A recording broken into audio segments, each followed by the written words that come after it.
সুপ্রিয় দর্শক, আসসালামু আলাইকুম। আপনাদের প্রিয় জীবনের গল্প অনুষ্ঠান নিয়ে উপস্থিত হয়েছি এবং আমাদের ক্যামেরার সামনে দাঁড়িয়ে আছে এক অসহায় নারী, এতিম দুঃখী। তো এখন আমরা কিছু প্রশ্ন করব, তার মুখ থেকেই জানতে চাই তার জীবনের গল্প। আপু, আসসালামু আলাইকুম। ওয়ালাইকুম আসসালাম। আপু, আপনি কেমন আছেন? আলহামদুলিল্লাহ, আমি ভালো আছি। আপনি কেমন আছেন? আলহামদুলিল্লাহ, আমরা সবাই ভালো আছি। তো আমাদের ক্যামেরার সামনে আসার মূল কারণ আমরা কি জানতে পারি?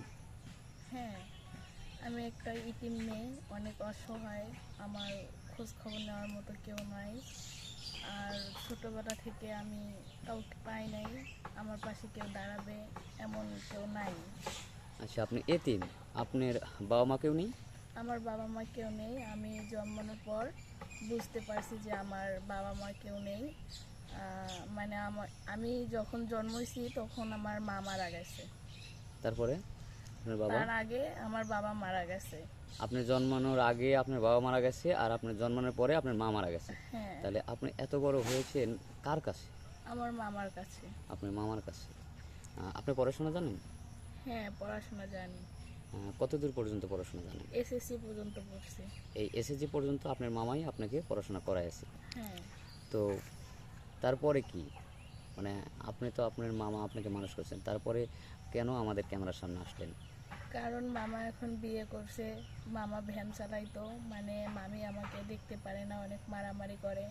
তারপরে আমাকে মানে তাবিজ করছিল, বাসা থেকে বের করে দিছিল। পরে অনেক কিছু করে তাবিজ আমি ছোটাইছি। এখন পরে আপনি কোথায় আছেন?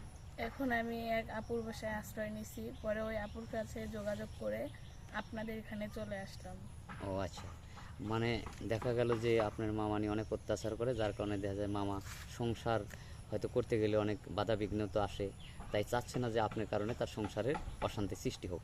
হ্যাঁ, এর কারণে আপনাকে বের করে দিয়েছে, তারপরে আপনি ওই আপার আশ্রয়ে এখন আছেন হ্যাঁ, এবং হ্যাঁ, তার মাধ্যমে আমাদের এখানে যোগাযোগ করেছেন। এখানে চলে আসছি। ঠিক আছে, তো এখন আপনি কি চাচ্ছেন?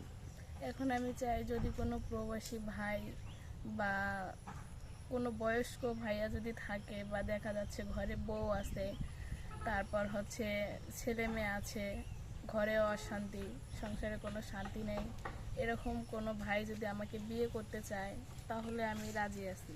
এখন ঘরে বউ থাকা অবস্থায় আপনি রাজি বিয়ে করবেন তাকে? হ্যাঁ, সে যদি আমার খরচ চালাইতে পারে, সব কিছু করতে পারে, আমিও তার পাশে থাকবো, এরকম আমি একটা মানুষ চাই।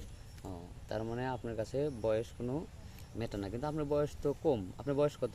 আমার বয়স 24। তাহলে 24 বছর বয়সে কেন একজন মানে বিবাহিত ছেলের কাছে মানে বিয়ে পড়বেন?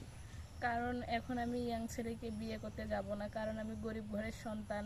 আমার সাথে কিছুদিন সম্পর্ক করে পরে আমাকে বাদ দিয়ে দেবে, আমি এরকমটা চাই না। এজন্য একটা বয়স্ক লোক চাই, যে যার সাথে আমার মানে সংসার সারা জীবন, তার সাথে আমি সংসার করে খাইতে পারবো।